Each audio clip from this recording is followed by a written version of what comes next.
Shalom Bapak Ibu Saudara-saudari yang dikasihi Tuhan Yesus, Jemaat GBI Muara Karang, dan semua yang menyaksikan ibadah online ini. Bagaimana kabarnya? Saya yakin dan percaya kita semua yang berkumpul di sini adalah umat yang dikasihi Tuhan Yesus. Amin. Pada hari ini, mari kita datang ke hadirat Tuhan. Mari kita membawa pujian kita ke hadiratnya. Kita akan bertepuk tangan, kita akan naikkan pujian yang terbaik untuk Tuhan. Karena Dia adalah Raja di atas segala raja. Amin. Mari kita naikkan pujian. Bersyukurlah kepadanya, bawalah pujian baginya. Haleluya. Kami tinggikan Engkau Tuhan. Haleluya.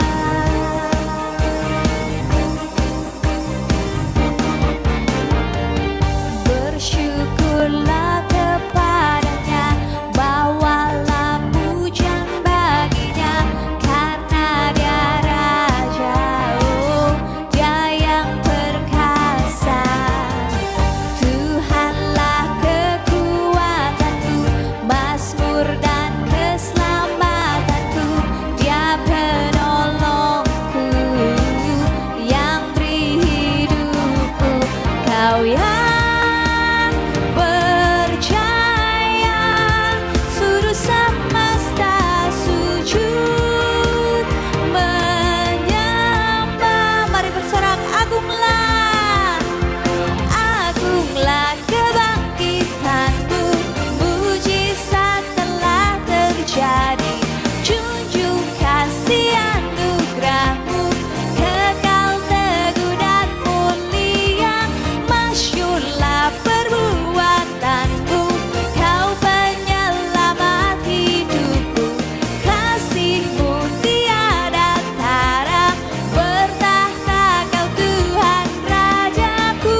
Amin. Mari kita persiapkan hati kita untuk mendengarkan firman Tuhan pada pagi hari ini. Biarlah firman Tuhan yang ditaburkan merema dalam hati kita dan berbuah banyak di dalam kehidupan kita. Kita yakin dan percaya bahwa di saat kita berjalan, kasih Tuhan menerangi langkah kita. Kita tak perlu takut dan bimbang, karena kita tahu Tuhan Yesus selalu bersama dengan kita. Mari naikkan pujian dengan sepenuh hati. Saat ku berjalan, kasih-Mu menerangi langkahku. Takut bimbang, karena ku tahu Kau bersamaku. Kau lebih tahu yang terbaik bagiku. Kau lebih sanggup pulihkan hidupku. Ku berserah, ku percaya, hanya Yesus penolong yang setia. Mari naikkan pujian ini dari awal. Kita imani bahwa Tuhan Yesus adalah penolong yang setia. Saat ku berjalan, kasih-Mu menerangi langkahku. Takut bimbang, karena ku tahu Kau bersamaku. Kau lebih tahu yang terbaik bagiku. Kau lebih sanggup pulihkan hidupku. Ku berserah, ku percaya, hanya Yesus penolong yang setia. Mari angkat tangan kita, mari kita sembah Dia. Tuhan Yesus, kami yakin Kau adalah penolong yang setia Bapa. Oh, kami yakin Tuhan, Kau selalu bersama kami Bapa.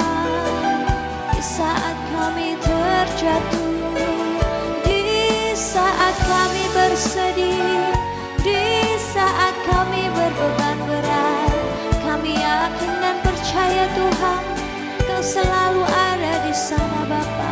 Haleluya. Terima kasih Yesus. Kau lebih tahu yang terbaik bagiku. Kau lebih sanggup pulihkan hidupku. Ku berserah, ku percaya, hanya Yesus penolong yang setia.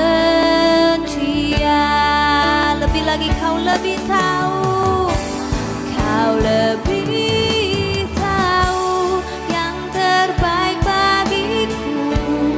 Kau lebih sanggup pulihkan hidupku. Ku berserah, ku percaya, hanya Yesus penolong yang, hanya Yesus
Kau lebih sanggup pulihkan hidupku. Ku berserah, ku percaya, hanya Yesus penolong yang setia.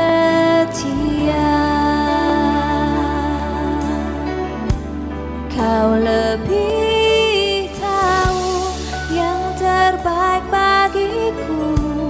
Kau lebih sanggup pulihkan hidupku. Ku berserah, ku percaya, hanya Yesus penolong yang setia.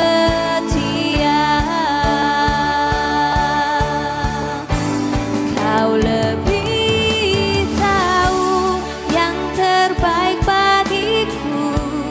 Kau lebih sanggup pulihkan hidupku. Ku berserah, ku percaya, hanya Yesus penolong yang, hanya Yesus penolong yang, hanya Yesus penolong yang setia. Kami yakin dan percaya Tuhan, Kau penolong kami yang setia Bapa. Amin. Kami persilakan hamba-Nya untuk menyampaikan firman Tuhan.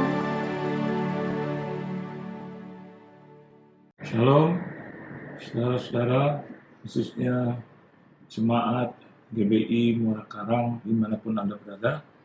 Terima kasih buat Tuhan Yesus atas undangan yang diberikan bagi saya untuk memberkati saudara semua.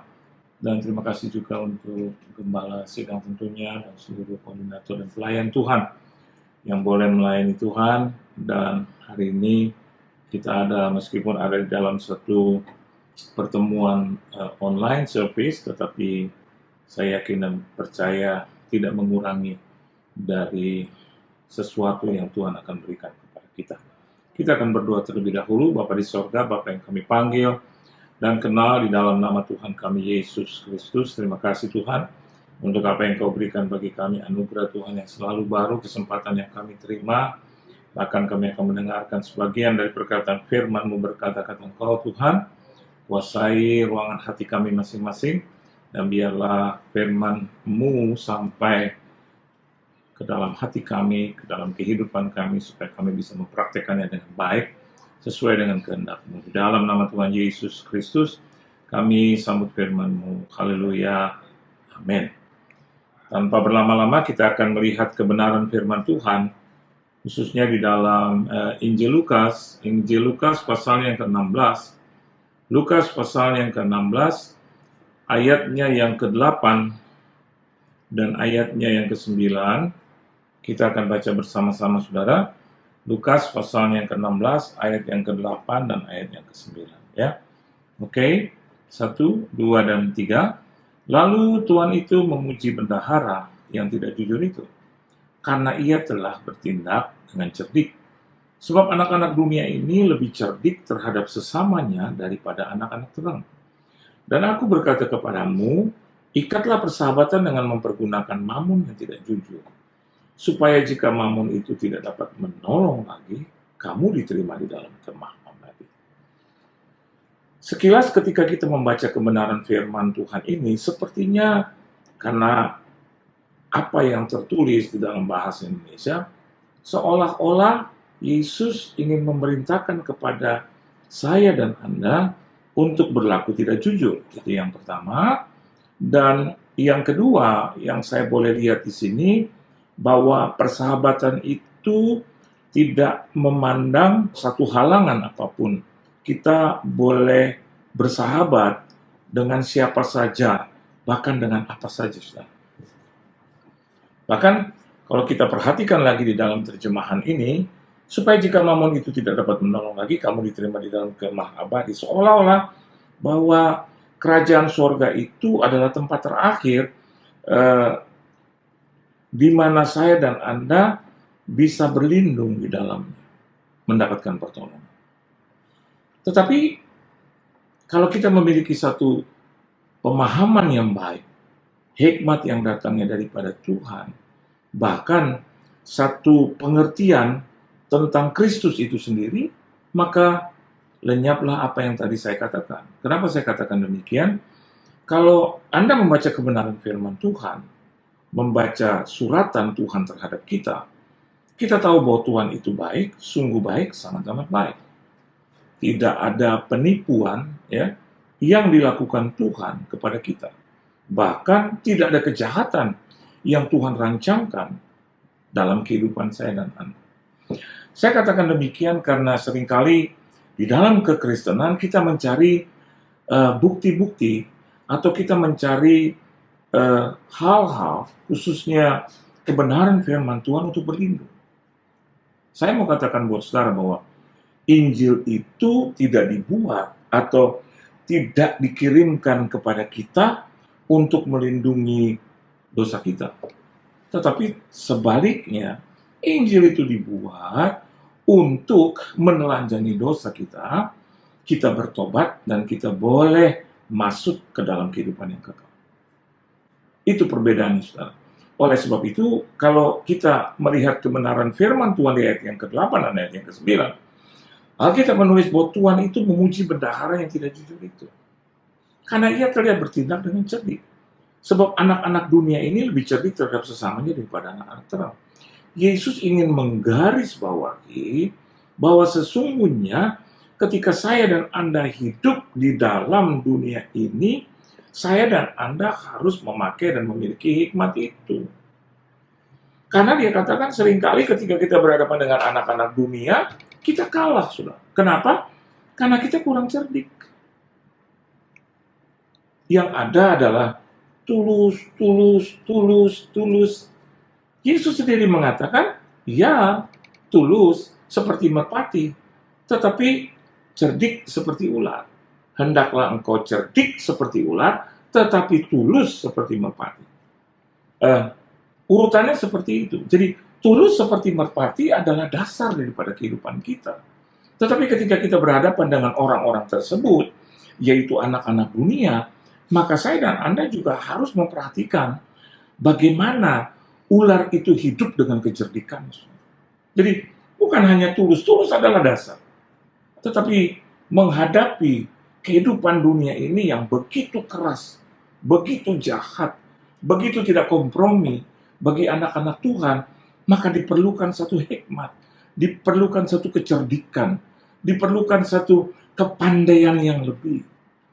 Kenapa demikian? Karena kelas, level daripada anak-anak Tuhan dan anak-anak dunia sebetulnya lebih tinggi adalah anak-anak Tuhan. Perhatikan katanya, anak-anak Tuhan dan anak-anak dunia. God compare with the world, semua orang pasti akan mengatakan Tuhan lebih unggul. Tetapi ketika kita menyangkut dengan anak-anak dunia dan anak-anak Tuhan, seringkali terjadi anak-anak Tuhan kalah. Bahkan sebelum pertandingan sudah kalah. Mereka punya title yang lebih hebat dari kita. Mereka punya kemampuan yang lebih hebat dari kita, senjata yang lebih hebat dari kita. Mereka memiliki modal yang lebih hebat dari kita. Pertanyaannya gini, why? Kenapa? Karena mereka berusaha dengan keras. Mereka bekerja dengan keras. Mereka belajar dengan keras. Mereka tidak mau kalah dengan keadaan. Kenapa juga anak-anak Tuhan seringkali kalah dengan keadaan? Kita bilang, kitalah umat pemenang, tapi kalah terus. Sudah. Dan kita pakai kekalahan itu sebagai jalan untuk datang kepada Yesus dan berkata, sesungguhnya saya tidak berdosa, saya tidak melakukan apa-apa, tetapi keadaan yang memaksa aku untuk menjadi orang yang berdosa. untuk menjadi orang yang tidak setia dengan Tuhan dan pekerjaan. Kita lupa bahwa sesungguhnya saya dan Anda sudah diperlengkapi dengan kemampuan itu. Setiap orang sudah diperlengkapi dengan gift dari Tuhan. Satu pemberian dari Tuhan. Tapi seringkali benih itu kita tidak pakai, saudara.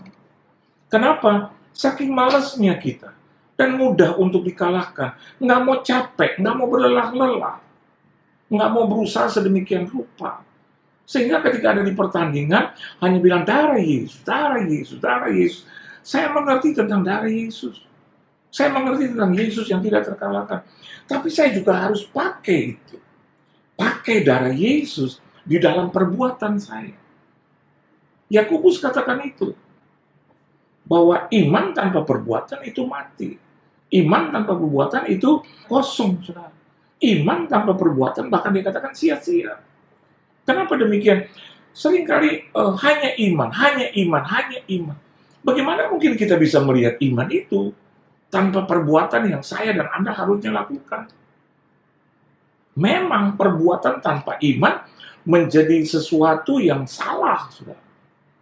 Tetapi iman tanpa perbuatan itu kosong. Oleh sebab itu, Yakobus mengatakan itu. Bahwa coba perlihatkan imanmu tanpa perbuatanmu, nanti aku akan memperlihatkan perbuatanku di dalam iman. Hal yang pertama yang saya mau bagikan buat Anda, di sini bicara tentang kapasitas, kemampuan, posisi. Kita sudah ditempatkan sedemikian rupa, ada yang sudah jadi manajer, ada yang sudah menjadi supervisor, ada yang sudah menjadi mungkin karyawan biasa, tapi Anda punya kapasitas surgawi. Yesus memunculkan, memberikan contoh, ilustrasi tentang bendahara yang tidak jujur itu. Tapi Alkitab katakan ia telah bertindak dengan cerdik. Bahkan dalam terjemahan yang lain, ya, saya bisa membagikan buat Anda di sini. I tell you, ayat yang ke-9 katakan, I tell you, use worldly wealth. Artinya, pakai itu kekayaan dunia. Amin, saudara. Yang saya punya, yang Anda punya, kita pergunakan itu. Saya mengerti tentang kekayaan surgawi. Tetapi kita masih ada di muka bumi, bukan kompromi. Tapi kita tahu, kalau kita ada sesuatu, katakanlah kendaraan, kenapa kita tidak pandai-pandai untuk memakai kendaraan itu, bukan bersahabat tetapi berteman, melakukan pendekatan dengan kendaraan itu. Untuk apa, Pak? Memenangkan jiwa, menjemput dia. Atau mungkin dalam kebaikan, mungkin dia tidak mengenal Tuhan, ya kita pakai itu untuk kebaikan aja, untuk sementara. Kebaikan demi kebaikan. Anda jemput, Anda antar, memang takes time. Tetapi ini bicara tentang bertindak dengan cerdik. Karena anak-anak dunia seringkali juga begitu. Banter deh lo pulang, yuk nggak apa-apa. Begitu kan? Lama-kelamaan kita seperti berhutang budi. Tetapi kenapa anak-anak Tuhan seringkali tidak mau memakai itu? Mereka katakan gengsi. Mereka katakan nggak usah, aku ditolong lagi. Saya mau katakan buat Anda, itu bukan sesuatu yang baik. Kita tidak hidup di dalam kecerdikan. Kita tahu bahwa orang ini adalah pribadi yang katakanlah membutuhkan kita. Kenapa kita juga nggak tanam juga kebaikan? Dan kita suka bilang, iya Pak, kebaikan itu kan tanpa pamrih, betul. Tapi di sisi lain, tanpa pamrih Tuhan lihat itu semua. Tetapi ketika engkau mempergunakannya untuk manusia, Alkitab katakan worldly wealth, ya kekayaan dunia, kita pakai, akhirnya ketika Anda kesusahan, ada pertolongan. Ada naik jabatan di situ. Kita tahu bahwa kita memiliki manajer, kita memiliki supervisor, kita memiliki pimpinan, kita memiliki director. Kenapa kita nggak pakai hikmat yang datangnya dari Tuhan? Katanya anak Tuhan, katanya orang yang dipilih, dijadikan, ya, dipanggil sedemikian rupa. Tetapi kenapa hidupnya juga berantakan? Hanya bicara tentang iman, hanya bicara tentang perkataan demi perkataan, tetapi perbuatannya nol. Sehingga orang-orang bilang, bodoh ya. Sebetulnya dia punya ini, sebetulnya dia punya itu. Bahkan saya mau katakan buat saudara, sebetulnya dia punya Yesus. Amin, saudara. Sebetulnya kita punya Yesus. Dan harusnya, saudara, harusnya Yesus itu tidak pernah terkalahkan. Dan harusnya anak-anak Tuhan juga tidak terkalahkan. Awal kelihatannya kalah. Awal kelihatannya Yesus disalib. Awal kelihatannya Yesus disesal. Tapi ujung-ujungnya kita tahu dia adalah pemenang itu sendiri. Dan kalau saya dan Anda diadopsi atau diangkat menjadi anak-anaknya, kita adalah orang-orang yang menang. Ini bicara tentang kapasitas. Kapasitas yang Tuhan berikan kepada kita. Kapasitas yang Tuhan anugerahkan kepada kita. Anda punya kepandaian pakai itu. Anda punya kemampuan pakai itu. Anda punya harta pakai itu. Bergaul, berteman. Tetapi ketika Anda bersahabat, Anda tahu Anda adalah sahabat Tuhan. Ya, Anda bergaul dengan dia, tetapi Anda tidak terkontaminasi dengan dosa dan kesalahan. Tetapi kita pakai mammon, kita pakai worldly wealth, kita pakai kekayaan materi dunia ini untuk mempermuliakan Tuhan. Oleh sebab itu Yesus katakan, kenapa ya anak-anak dunia lebih cerdik terhadap sesamanya daripada anak-anak terang? Bendahara ini dikatakan oleh Yesus bahwa Tuhan itu tahu bahwa bendaharanya ini menghambur-hamburkan. Ya, kita bisa baca itu di dalam kebenaran firman Tuhan. Ayat yang kedua, ia memanggil bendahara itu dan berkata kepadanya, apa yang kudengar tentang engkau? Berilah pertanggungan jawab atas urusanmu, sebab engkau tidak boleh lagi bekerja sebagai bendahara. Ketika Tuhan itu berkata, bertanya, apa yang kudengar tentang engkau? Berikan pertanggungan jawab. Nah, seringkali kita tidak bisa mempertanggungjawabkan apa yang kita sudah lakukan itu. Tetapi bendahara itu dengan cerdik berkata, apakah yang harus kau perbuat? Tuanku memecat aku dari jabatanku sebagai bendahara. Menyangkul aku tidak dapat, mengemis aku malu. Tapi ayat yang keempat dia katakan, aku tahu apa yang akan aku perbuat. Berarti he knew about his capacity. Sebagai seorang bendahara, dia tahu dia pegang uang itu. Sebagai bendahara, dia tahu bahwa dia punya kuasa atas uang. Hari ini saya mau katakan buat saudara, sebagai apapun profesi, Anda harus tahu, Anda pegang peranan itu. Dan di dalam profesi, Anda harus menjadi orang-orang yang cerdik. Cerdiklah seperti ular, tapi tetap tulus seperti merpati. Kemarin ketika terjadi PSBB, kita di rumah saja, saya juga menjalin pertemanan dengan banyak orang. Sambil kita berdoa, kita beriman. Dan apa yang saya lakukan di masa lalu, itu menjadi kenyataan di masa pandemi. Orang-orang mengirimkan makanan, orang-orang mengirimkan bantuan. Saya mau katakan buat saudara, di dalam Tuhan, kecerdikan itu perlu. Kapasitasmu itu mempengaruhi apa yang kau dapat. Dan yang berikut, saudara, saya akan melihatnya di dalam Lukas pasal yang ke-16 tetap, di ayatnya yang berikut, yaitu ayat yang ke-5, 6, dan yang ke-7. Alkitab katakan, lalu ia memanggil seorang demi seorang yang berhutang kepada tuannya. Katanya kepada yang pertama, berapakah hutangmu kepada tuanku? Anda lihat, bagaimana kecerdikannya itu, kapasitasnya itu dipakai sedemikian rupa, sehingga dia menjadi orang yang berkualitas. He has a quality in his job. Kualitasnya terlihat. Apa yang dia lakukan? Dia tanya kepada orang-orang yang berhutang kepada tuannya. Lihat, hikmatnya jalan, kualitas atau sesuatu yang utuh, sesuatu yang solid itu terlihat. Dan biasanya orang-orang yang tertekan, orang-orang yang ada di dalam satu persoalan yang rumit, harusnya yang keluar adalah kualitas. Kualitas sebagai anak-anak Tuhan. Kita punya Tuhan yang hidup. Kita punya Tuhan yang hebat. Kita punya Tuhan yang berkualitas. Kenapa anak-anaknya juga tidak berkualitas? Kapasitasnya ada, kualitasnya juga harus ada. Bukan ketika ada di dalam persoalan dan masalah, tertutup itu. Mata tertutup, telinga tertutup, hati tertutup, pikiran tertutup. Kualitasmu, kualitas saya adalah kualitas sang juara. Yesus adalah sang juara. Yesus adalah penebus yang sempurna. Dia Allah yang maha di atas segala maha. Kualitasnya sudah teruji. Tapi kenapa kita menjadi orang-orang yang kalah? Yang tadi saya katakan orang-orang yang lemah. Orang-orang yang tidak bisa menghadapi musuh yang memang menjadi alasan kuat bagi Tuhan untuk memperhadapkan mereka kepada kita. Anda lihat bagaimana Daud itu diperhadapkan dengan Goliat. Tuhan tahu bahwa Daud itu adalah pribadi yang secara tinggi, secara berat badan, bahkan secara kualitas di mata orang-orang pada saat itu ya kalah segalanya.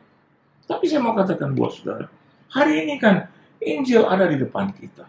Hari ini Alkitab ada di depan kita. Kita belajar tentang Tuhan yang berkualitas, orang-orang yang dipilihnya, tokoh-tokoh yang dipilihnya adalah tokoh-tokoh yang berkualitas. Dan kita bisa melihat bagaimana seorang Daud mengeluarkan segala bentuk kekuatannya. Bahkan di situ kita bisa melihat tarikan atau lemparan dari senjata yang dipergunakan oleh Daud itu tidak perlu 5, 6, 7 kali. Tapi cukup 1 kali. Orang yang berkualitas hanya perlu melakukan sesuatu yang berkualitas juga untuk menghancurkan musuh-musuhnya. Kenapa kita harus berputar-putar? Sehingga akhirnya kita menjadi orang yang seringkali diejek oleh orang lain. Seringkali direndahkan oleh orang lain. Kenapa? Kita tidak mempertontonkan kualitas yang sesungguhnya di dalam hidup ini. Kita berkompromi dengan mereka, kita berkompromi dengan dosa, kita berkompromi dengan hal-hal yang tidak disukai oleh Tuhan. Bagaimana mungkin kita bisa atau Tuhan memberikan kualitas yang hebat di dalam kehidupan orang percaya? Kalau di dalam tindakannya, kalau dalam perbuatannya, ada dalam situasi kalah, dan kalah. Ada banyak orang Kristen berhutang. Ada banyak orang Kristen hidup di bawah garis kemiskinan. Saya mau katakan buat Anda, itu adalah hal yang biasa. Itu bukan sesuatu yang berdosa sekali ketika saya dan Anda hidup dalam kemiskinan. Tapi saya mau katakan, kita lahir miskin itu biasa. Halo, betul? Kita lahir miskin itu bukan sesuatu yang dosa. Karena kita lahir dari seorang bapak atau seorang ibu mungkin yang katakanlah susah, miskin. Tetapi kalau kita mati pun miskin atau kita mati melarat, saya mau katakan buat saudara itu nggak normal. Ada kesempatan di dalam kehidupan, ada kesempatan untuk memperbaiki. Ya kalau lahir miskin, mati juga miskin. Memang mati tidak membawa apa-apa dalam kiasannya, betul saudara. Kita tidak membawa apa-apa. Tetapi setidaknya ketika kita lahir miskin, kita kenal Yesus sebagai juru selamat, kita mengakui, kita bertobat, kita mengikuti Dia. Masakan Tuhan tidak memberkati kita? Kalau ada orang mati pun miskin, saya mau berkata, mungkin dia berjudi, mungkin dia main perempuan, mungkin dia narkoba, mungkin dia melakukan hal-hal yang mendukakan hati Tuhan, sehingga akhirnya dia nggak punya apa-apa. Kalau saya mati satu saat, setidaknya saya sudah memberkati anak-anak, saya sudah memberkati istri, saya sudah memberkati seluruh keluarga besar. Kenapa? Karena Tuhanku Tuhan yang kaya. Mungkin kita ada dalam keadaan hutang. Saya mau katakan buat saudara, ada banyak juga orang yang berhutang. Tetapi Alkitab juga katakan, bayarlah hutangmu. Kan begitu. Tapi sampai mati nggak bisa bayar hutangnya. Saya mau katakan buat saudara, kehidupan yang seperti apa? Kehidupan yang tidak berkualitas. Dan ketika ada di dalam pandemik ini, saya melihat juga Tuhan memberkati saya dengan hal-hal yang berkualitas. Makanan tetap yang berkualitas. Bukan makanan yang apa adanya. Ya, tidak harus mahal, saudara. Tetapi berkualitas. Ada buah-buahan di situ, ya. Kalau kita pilih ada banyak buah-buahan juga yang berkualitas, bukan hanya sekedar mahal. Ada makanan di situ yang berkualitas, ya kan? 4 sehat, 5 sempurna, betul nggak? Tapi kalau kita menginginkan yang lain, akhirnya kita berhutang, maka itu adalah kesalahan kita sendiri. Yesus katakan berkat sehari cukuplah sehari. Kesusahan sehari juga cukuplah sehari. Karena Tuhan akan memberkati kita tiap-tiap hari. Bahkan ketika kita masih tidur pun, dalam keadaan tidur pun Dia memberkati kita. betapa berkualitas Tuhan. Dan yang terakhir, yang ketiga, yang saya mau sampaikan buat saudara, itu ada di ayat yang ke-6 dan ayat yang ke-7. Ayat yang ke-6 katakan, jawab orang itu 100 tempayan minyak. Lalu katanya kepada orang itu, inilah surat utang, duduklah. Dan buat surat utang lain sekarang juga, 50 tempayan. Ayat yang ke-7, kemudian dia berkata kepada yang kedua, dan berapa kau tahu? Jawab orang itu, 100 pikul gandum. Katanya kepada orang itu, inilah surat utang. Buatlah surat utang lain, 80 pikul. Setelah dia melakukan kepada yang ini, kepada yang itu, ya, maka Yesus katakan, tuannya justru memuji bendahara yang tidak jujur itu. Karena ia telah bertindak dengan cerdik. Ada apa di balik ayat ini? Jadi dia lakukan tidak hanya sekali. Dia juga tidak lakukan kepada satu orang saja. Ya, setidaknya disebut ada 2 orang di situ. Nah, misal, saya dan Anda juga harus melakukan hal-hal yang berkualitas itu tidak hanya satu kali, tetapi berkali-kali. Bahkan dalam tiap-tiap hari kehidupan, dalam setiap langkah hidup kita. Ini bicara tentang kontinuitas. Ya, belajarkan bukan sekali. Ketika saya masih kecil, terus ayah saya memberikan saya sepeda, saya tidak langsung bisa mempergunakan sepeda itu sekali latihan. Ya, yang papa saya lakukan, saya hanya duduk di sepeda itu, maka papa saya duduk di belakang saya. Dan dia mulai mengenjot sepeda itu. Dan saya rasakan. Dan dia katakan kepada saya, taruh tanganmu di stang. Terus buat putar-putar. Itu hari pertama. Hari kedua, yang dia lakukan adalah tetap berlatih dengan saya, tapi dia pegang stang dan dia pegang belakang daripada tempat duduk itu. Saya ada di sana. Dan saya merasa nyaman, aman. Selesai hari yang kedua. Hari yang ketiga, saya mulai di depan, pegang stang sendiri, sementara ayah saya sudah pelan-pelan memegangnya dari belakang. Hari keempat, ketiga selesai, hari keempat, dia memegang pelan-pelan, saya menggenjot, dan tiba-tiba perlahan tapi pasti, dia sudah membuka tangannya untuk melepaskan sepeda itu. Dan saya berjalan sendiri. Tapi ketika saya lihat ke belakang, papa saya tidak memegang sepeda itu lagi, saya hampir terjatuh. Dan papa saya memegang itu. Memegang sepeda itu lagi supaya saya tidak terjatuh. Itu yang dilakukan berulang-ulang. Hari kelima, hari keenam, hari ketujuh sama. Hanya memegang belakang sepeda. Sehingga akhirnya di hari ketujuh, saya bisa mengemudikan sepeda itu dengan baik. Kuncinya apa, Ustaz? Apa yang ingin saya bagikan kepada Anda? Selain kapasitas, kualitas. Ini bicara tentang kontinuitas. Berulang-ulang, berkali-kali, terus-menerus. Jangan capek dengan kegagalan. Jangan menyerah dengan penderitaan. Jangan mundur karena persoalan. Terus maju, terus maju, terus maju. Sampai kapan Tuhan? Sampai kapan Pak? Sampai Engkau memperoleh kemenangan.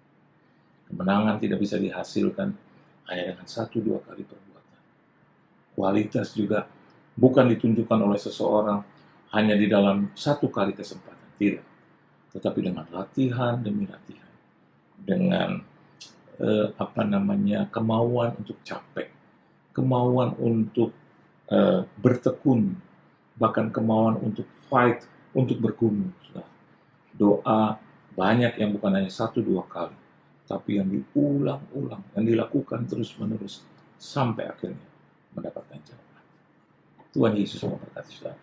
Hiduplah di dalam kapasitas sebagai anak Tuhan, hiduplah dengan kualitas yang sudah Tuhan berikan kepada kita dan telah diuji dan Anda telah melatihnya dengan baik.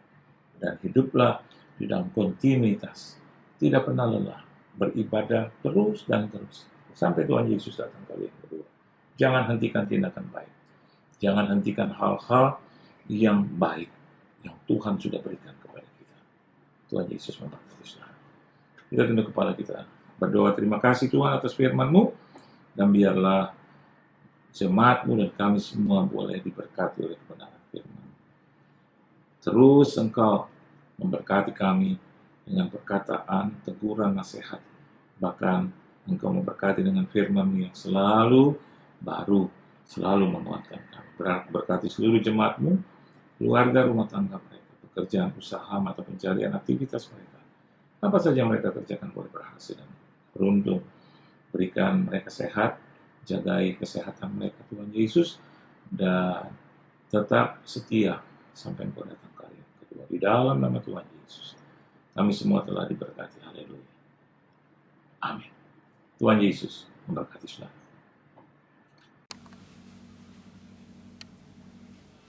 Shalom saudara-saudara, puji nama Tuhan. Baru saja kita diberkati dengan firman Tuhan yang luar biasa yang telah disampaikan tadi oleh hambanya, yaitu Bapak Pendeta Johan Lumoindo. Terima kasih pada Pak Johan. Dan sekarang mari saudaraku, kita mau mempersiapkan hati dan pikiran kita untuk masuk dalam sakramen perjamuan kudus. Sementara saudara-saudara mempersiapkan baik cawan maupun roti untuk perjamuan, maka saya akan bacakan firman Tuhan buat kita semua. Jadi barang siapa dengan cara yang tidak layak makan roti atau minum cawan Tuhan, ia berdosa terhadap tubuh dan darah Tuhan. Karena itu hendaklah tiap-tiap orang menguji dirinya, dan baru sesudah itu ia makan dan minum dari cawan itu. Karena barang siapa makan dan minum tanpa mengakui tubuh Tuhan, ia mendatangkan hukuman atas dirinya. Sebab itu banyak di antara kamu yang lemah dan sakit, dan tidak sedikit yang meninggal. Kalau kita menguji diri kita sendiri, hukuman tidak menimpa kita. Saudara, marilah kita berdiri bersama-sama. Kita pegang roti di tangan kanan dan angkat lebih tinggi di atas kepala kita, dan dengarlah firman Tuhan. Haleluya. Sebab apa yang telah aku teruskan kepadamu telah aku terima dari Tuhan, yaitu bahwa Tuhan Yesus pada malam waktu dia diserahkan mengambil roti, dan sesudah itu ia mengucap syukur atasnya. Ia memecah-mecahkannya dan berkata, "Inilah tubuhku yang diserahkan bagi kamu. Perbuatlah ini menjadi peringatan akan aku."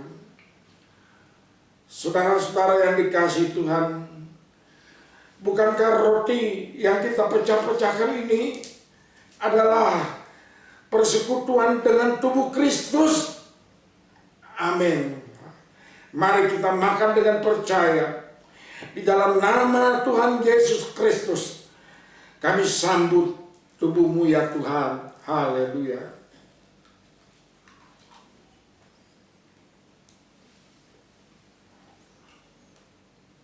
Terima kasih Tuhan.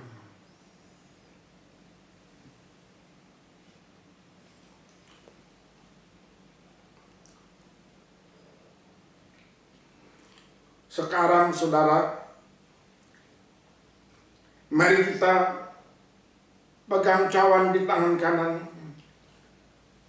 dan kita angkat sedikit di atas kepala kita, dan dengarlah kembali firman Tuhan. Demikian juga ia mengambil cawan itu sesudah makan, lalu berkata, "Cawan ini adalah perjanjian baru yang dimeteraikan oleh darahku. Perbuatlah ini setiap kali kamu meminumnya, menjadi peringatan akan aku."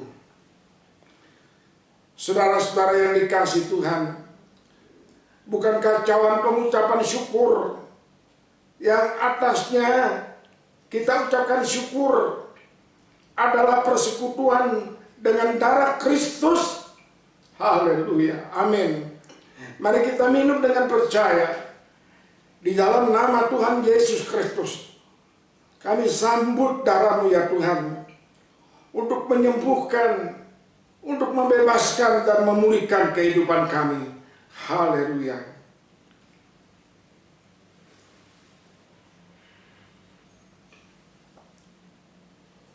Bapa di dalam surga, terima kasih Tuhan, terima kasih buat perjamuan kudus pada hari ini.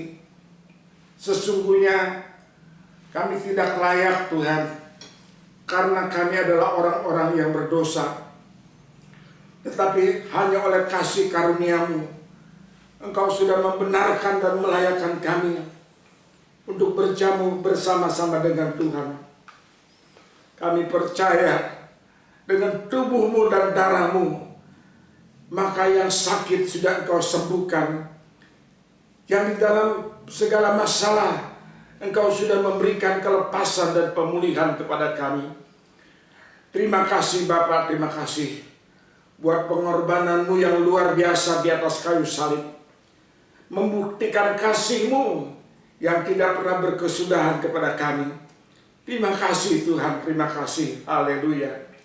Di dalam nama Tuhan Yesus Kristus, kami sambut berkat perjamuan kudus pada hari ini. Haleluya. Amin. Berikut informasi ibadah online GBI Muara Karang yang diadakan dalam seminggu ini. Ibadah WBI pada hari Kamis diliburkan. Doa Fajar pada hari Sabtu diliburkan. Ibadah raya online minggu depan di YouTube channel akan dilayani oleh Pendeta Haris Sanoza. Kami mengundang untuk para remaja dapat bergabung dalam ibadah online via Zoom yang diadakan setiap hari Sabtu. Untuk informasi lebih lanjut dapat menghubungi nomor yang ada di bawah ini. Demikianlah informasi kegiatan GBI Muara Karang dalam sepekan ini. Jangan lupa untuk klik like, subscribe, dan notification bells. Mari kita siapkan hati kita untuk menerima doa penutup dan doa berkat setelah ini. Selamat hari Minggu, tetap sehat, dan Tuhan Yesus memberkati. Puji nama Tuhan. Saudara, sekarang kita akan masuk di dalam doa penutup dan juga sekaligus doa berkat. Kita tundukkan kepala, saudara. Bapa di dalam surga, kembali Tuhan kami datang ke hadirat-Mu yang Maha Kudus dengan segala ucapan syukur dan terima kasih buat segala kebaikan-Mu kepada kami ya Bapa. Terima kasih buat perjamuan kudus pada hari ini. Terima kasih juga buat kebenaran firman-Mu. Engkau berkati hamba-Mu Bapak Pendeta Johan Lumoindong. Engkau mau pakai Pak Johan lebih heran lagi untuk memenangkan banyak jiwa ya Bapak. Berkati pelayanan, berkati keluarganya, berkati juga kehidupannya. Engkau berikan kesehatan yang limpah kepada Pak Johan dan keluarga ya Bapak. Terima kasih Tuhan. Dengan satu hati kami mau membawa bangsa dan negara kami ke dalam tangan Tuhan. Engkau mengetahui ya Bapak, saat ini kami sudah mulai masuk dalam bulan Februari dari tahun 2021 ini. Tetapi badai virus corona masih belum usai dan bahkan kasus-kasus terinfeksi semakin banyak. Untuk negara kami yang terpapar sudah mencapai lebih dari 1 juta orang ya Tuhan. Kami mohon belas kasihan dan pengampunan daripada-Mu. Tuhan berikan hikmat kepada para pemimpin-pemimpin bangsa kami di dalam usaha untuk menanggulangi pandemi corona ini. Kami berdoa juga buat vaksinasi yang sudah mulai diadakan ya Tuhan, boleh memutuskan mata rantai penularan virus corona dan menurunkan angka-angka kesakitan bahkan kematian di tanah air ini ya Bapak. Bahkan juga di seluruh dunia Tuhan. Kami rindu pandemi ini bisa segera berakhir ya Bapak. Itulah yang menjadi permohonan dan kerinduan kami. supaya ekonomi global tidak lagi terpuruk. Begitu juga kehidupan masyarakat boleh membaik, bahkan pendidikan anak-anak sekolah juga bisa membaik kembali ya Bapak. Terima kasih Tuhan, terima kasih. Haleluya. Bapak, kami doakan terus buat jemaat-Mu di GBI Muara Karang selalu ada di dalam pertolongan, pemeliharaan dan perlindungan Tuhan. Kepada siapa lagi kami mau berharap kalau bukan kepada Engkau ya Yesus, sebab Engkau adalah kekuatan kami dan juru selamat kami. Terima kasih Bapa, haleluya. Di dalam nama Yesus Kristus kami berdoa dan kami selalu mengucap syukur kepadamu. Sekarang saudara-saudara yang dikasihi Tuhan, mari kita angkat kedua tangan kita. Terimalah berkat dari Allah Bapa kita di surga, kasih setia dari putranya yang tunggal, yaitu Tuhan Yesus Kristus, dan kekuatan rohnya yang maha kudus akan terus-menerus menyertai saudara dan saya mulai saat ini bahkan sampai Tuhan Yesus datang kembali. Di dalam nama Tuhan Yesus kami berdoa dan kami mengucap syukur selalu kepadamu. Mari kita semua yang percaya dan yang diberkati Tuhan, kita katakan sama-sama, amin. Tuhan Yesus memberkati.